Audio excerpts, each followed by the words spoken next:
சிவா ஐலி சீரியலில் நாளைக்கு ஒரு செம பரபரப்பான எபிசோடு வந்திருக்குன்னே சொல்லலாம். ஐலி செம மாதம் வந்து இந்திராணி கிட்ட நான் ஒரு பெரிய திட்டத்தோடு தான் உங்கள் வீட்டுக்கு வந்திருக்கேன் அப்படிங்கிற மாதிரி அட்டகாசம் பண்ணிட்டாங்க. அதுக்கு முன்னாடி வீடியோ பிடிச்சிருக்கு, நான் எவ்வளோக்குள்ள பிடிக்குமோ அவ்வளோக்குள்ள லைக் பண்ணிட்டு பார்த்து சப்போர்ட் பண்ணுங்கள் ஃப்ரெண்ட்ஸ். விஜயகுமார் வந்து கோவிலில் 2 பேர்கிட்டையும் பேசிகிட்டு இருக்காங்க.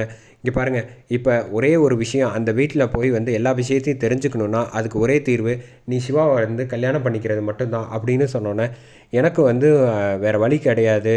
அது முக்கியமாக என்ன நல்லா யோசிச்சுக்க ஐலி அப்படிங்கிற மாதிரி சிவா வந்து சொன்னோன்னே, சீனியர் முதல்ல வந்து கழுத்தில் மாலையை போட்டுக்கோங்க, தாலியை கொடுங்க அப்படின்னு சொல்லிட்டு தாலியை வாங்கி அவங்களே வந்து கட்டிக்கிறாங்க.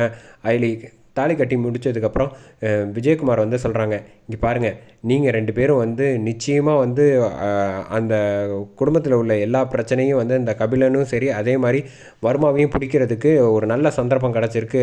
சீக்கிரம் எவ்வளோ சீக்கிரம் நீ பிடிக்க முடியுமோ உன் அம்மாவோட களங்கத்தையும் வர்மாவை பிடிச்சா நீக்கிடலாம். அதே சமயம் நீங்கள் சீக்கிரமாக இந்த வந்து வேஷத்தை வந்து கலைச்சிருங்க அப்படின்னு சொல்கிறப்ப விஜயகுமார்கிட்ட நிச்சயமாக என்னால் முடிஞ்சதை நான் செய்வேன்.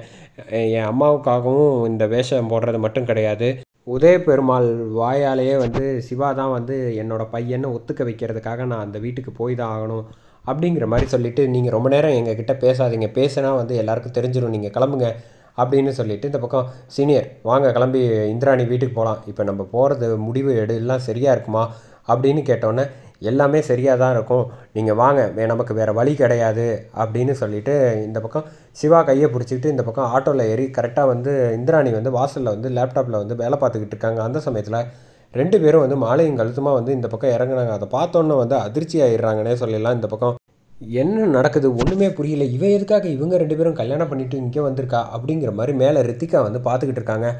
அந்த சமயம் கரெக்டாக, ஆமாம் எதுக்காக இப்படி இவ்வளோ அவசரமாக இப்படி கல்யாணம் பண்ணிவிட்டு அதுவும் இல்லாமல் உங்கள் வீட்டுக்கு போகாமல் ஏன் இங்கே வந்திருக்கீங்க அப்படிங்கிறப்ப அயலிக்கு வந்து சொல்கிறாங்க, அவரோட அப்பா இருக்கிற வீட்டில் அவரோட சொந்த வீட்டில் தானே நாங்கள் இருக்க முடியும், யாருக்கு யார் என்ன ஏதுன்னு கூட தெரியல, உங்கள் 2 பேர் மேலே வந்து நான் கொஞ்சோண்டு மரியாதை வச்சுருக்கேன், அந்த மரியாதைக்காக வந்து நீங்கள் செய்கிறதெல்லாம் பொறுமையாக இருந்தால் என்னையே மீறி நீங்கள் வந்து இப்படி ஒரு விஷயம் வந்து என்னை ஏமாற்றி என்னை வந்து சிக்க வைக்கலான்னு பார்க்குறீங்களா அப்படின்னு சொல்லி இந்த பக்கம் கரெக்டாக கேட்குறாங்க இந்திராணி. ஆமாம், நான் பெரிய திட்டத்தோடு தான் இந்த வீட்டுக்கு வந்திருக்கேன் அப்படிங்கிற மாதிரி வந்து இந்த பக்கம் சொல்கிறாங்க.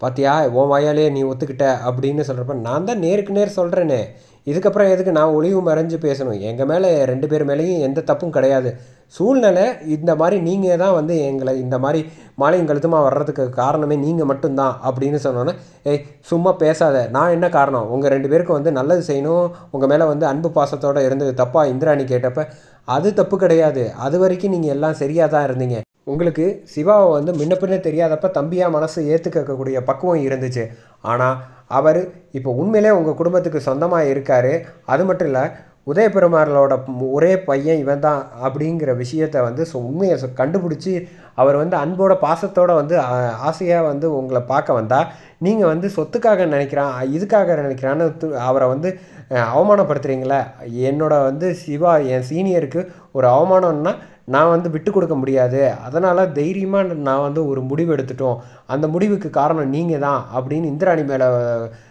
கை காமிச்சு பேசினோன்னே, என்ன தைரியம் இருந்தால் என் வீட்டுக்கே வந்து என்கிட்டயே வந்து நீ சவால் விடுவ அப்படின்னு சொல்லிட்டு இந்த பக்கம் வந்து இந்திராணி கை தூக்கி கத்துறாங்க. உடனே சும்மா இந்த கத்துற வேலையெல்லாம் என்கிட்ட வச்சுக்கூடாதுன்னு சொல்லி இந்த பக்கம் அயலியும் இப்படி வந்து மாஸ்க் காட்டுறாங்கன்னே சொல்லலாம். இங்கே பாருங்கள், நான் ஒரு விஷயத்தை வந்து முடிவு பண்ணிட்டா அதை வந்து இந்த வீட்டை விட்டு போக மாட்டேன், உங்களால் என்ன பண்ண முடியுமோ பண்ணிக்கங்க, ஆனால் ஒன்று மட்டும் சொல்கிறேன், எல்லா உண்மையும் வந்து நீங்கள் உங்களுக்கு வந்து நான் நிரூபித்து காட்டுறேன், அப்போ நிரூபிக்கிறப்ப நீங்களும் சரி அந்த உதய பெருமாளும் சரி 2 பேரும் எங்ககிட்ட வந்து நீங்கள் மன்னிச்சிருங்கன்னு உங்கள் வாயாலேயே வந்து கேட்க வச்சு அதுக்கப்புறமா நாங்கள் இந்த வீட்டை விட்டு போவோம், உங்கள் சொத்தும் வேணாம் ஒன்றும் தேவை கிடையாது அப்படிங்கிற மாதிரி எங்களுக்கு நாங்கள் ஒன்றும் உங்களை மாதிரி வந்து பரம்பரையாக வந்து நாங்கள் பணத்துக்கு பின்னாடி ஓடுறவங்க கிடையாது, நாங்கள் உண்மை நேர்மை நீதி பக்கம் நிற்கிறவங்க அப்படிங்கிற மாதிரி இந்த பக்கம் சொல்லிகிட்டு இருக்காங்க.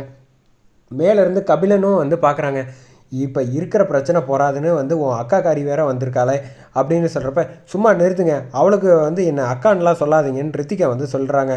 அந்த சமயத்தில் கரெக்டாக இங்கே வந்து ஃபோன் பண்ணி அந்த குடும்பத்தில் உள்ளவங்க, பாட்டிக்கு வந்து இந்த பக்கம் எல்லா தகவலையும் வந்து ஜமுனா வந்து சொல்கிறாங்க. இந்த மாதிரி அந்த அயலி சிவாவை கல்யாணம் பண்ணது மட்டும் கிடையாது, அந்த குடும்பத்துக்கு இந்திராணி வீட்டுக்கே வந்து போயிருக்கா. என்ன என் பொண்ணு தனியாக வந்து அந்த வீட்டில் மருமகள் ஆகிட்டாங்கிறதுக்காக வந்து கூட வந்து இவ சிவாவை வந்து கேட்டால் அவங்க பையன் அப்படின்னு சொல்லிட்டு இருக்கிற பிரச்சனை போகாதுன்னு இவ எல்லாத்தையும் கிளப்பி விட்டுக்கிட்டு போயிருக்காளே, என்ன நினச்சிக்கிட்டு இருக்கா அப்படிங்கிற. என்னது அயலிக்கு கல்யாணம் ஆகிடுச்சா? பரவாயில்ல, எனக்கு அது வரைக்கும் சந்தோஷம். மாப்பிள்ளை வந்து என்ன நினைக்கிறீங்க? அப்போ முன்கூட்டியே உங்களுக்கு வந்து சிவாவை தான் கல்யாணம் பண்ணி வைக்க போகிறாங்கன்னு தெரியுமா? அப்படிங்கிறப்ப நீ பாட்டி வந்து சத்தம் போடுறாங்க, நீ பேசாமல் இரு, வா அங்கே கிளம்பி போகலாங்கிறாங்க. அதோட முடியுது.